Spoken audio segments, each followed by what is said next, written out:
കിച്ചണിലേക്ക് എല്ലാവർക്കും സ്വാഗതം. ഞാൻ ഞായറാഴ്ചയായിട്ട് ബിരിയാണി വയ്ക്കണം. അപ്പോൾ നിങ്ങൾക്ക് കൂടി കാണിച്ചു തരാം. വായ ചിക്കൻ സെപ്പറേറ്റ് വയ്ക്കണത്. അപ്പോൾ ആദ്യം ബിരിയാണിയിലേക്കുള്ള വെല്ലുള്ളി വറുത്തെടുക്കണം ആദ്യം ചെയ്യണം. അപ്പോൾ എണ്ണ ചൂടായി വറുത്തെടുക്കാം. സവോള പാകമായി കോരിയെടുക്കട്ടെ.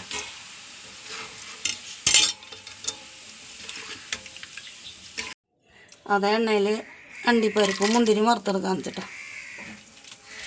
മുന്തിരി രണ്ടും പാകമാവട്ടെ. അത് പാകമായി കോരിയെടുക്കട്ടെ.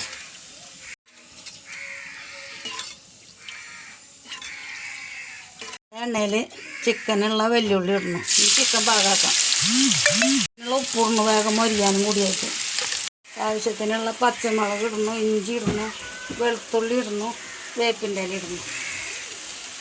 ഇതൊക്കെ പച്ചമണം മാറട്ടെ. അപ്പോൾ ഉള്ളി ഇഞ്ചിയൊക്കെ വാടി വന്നു. ഇതിലേക്കുള്ള മസാലകൾ മുളകും പൊടി, മല്ലിപ്പൊടി, മഞ്ഞൾപ്പൊടി, പെരുംജീരകം മസാല.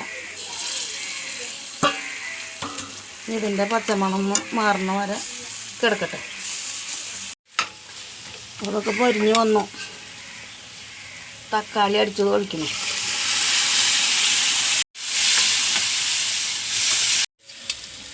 മസാലയൊക്കെ മരിഞ്ഞു. ചിക്കൻ ഇടുന്നു. കഴുകി വെച്ചുള്ളതാണ്. ഉപ്പ് സവോളയിൽ മസാലയിൽ ഇട്ട കാരണം ഇതിലിടുന്നില്ല. നോക്കിയിട്ട് വേണം ഇടാൻ.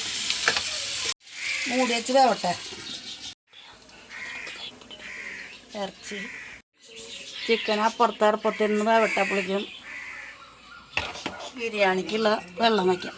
ബിരിയാണിയുടെ അരി വയ്ക്കാനുള്ള വെള്ളം അതേ ഗ്ലാസ് കൊണ്ട് തന്നെ വെള്ളം അളന്ന് വെച്ച്. അപ്പോൾ ഒരു ഗ്ലാസ്സിന് 1.5 ഗ്ലാസ് വെച്ചിട്ട് 2.5 ഗ്ലാസ് അരിന് എടുത്തിട്ടുണ്ട്. അപ്പോൾ ഒരു 3.5 ഗ്ലാസ് വെള്ളം വയ്ക്കുന്നുണ്ട്.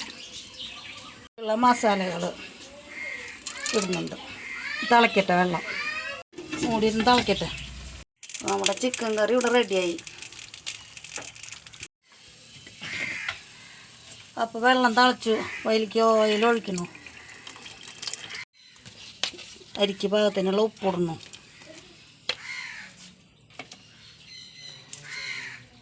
ക്യാരറ്റ് ചെറുതായി അരിഞ്ഞിടുന്നുണ്ട്. വെള്ളം തിളച്ച കാരണം അരി ഇടുന്നു.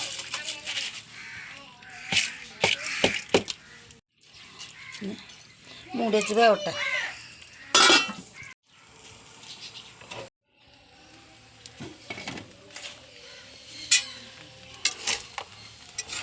ബിരിയാണിയുടെ അരിയൊക്കെ ചോറൊക്കെ ആയി.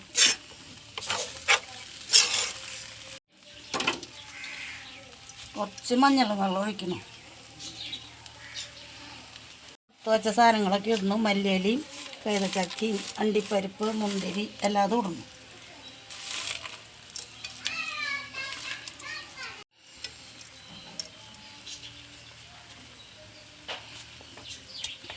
അതിൻ്റെ മീതെ നെയ്യ് ഒഴിക്കണം.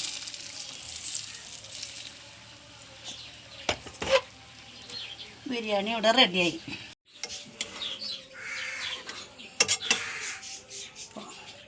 നമുക്ക് ബിരിയാണി കഴിക്കാം.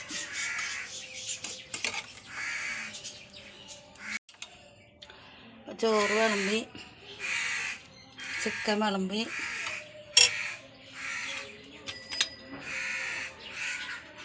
സർലാസ്, അച്ചാറ്, പൈനാപ്പിൾ. അപ്പോൾ കഴിക്കട്ടെ. അപ്പോൾ ഇന്ന് ഇത്രയ്ക്കുള്ള. ലൈക്ക് ചെയ്യുക, ഷെയർ ചെയ്യുക, സബ്സ്ക്രൈബ് ചെയ്യുക. അടുത്ത വീഡിയോ ആയിട്ട് നാളെ വരാം. ബായ്.